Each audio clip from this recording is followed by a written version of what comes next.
nos acompañan dende sempre e outras que imos descubrindo xuntos, chegamos ao final desta cita co galego. Grazas por estar aí, por escoitar, por aprender e, sobre todo, por manter viva esa lingua, que é casa, memoria e futuro.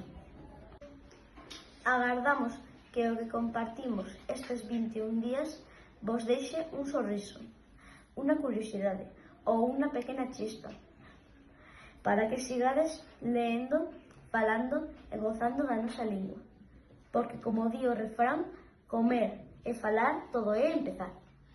Nós seguiremos con máis historias, máis voces e máis razóns para seguir celebrando o galego cada día.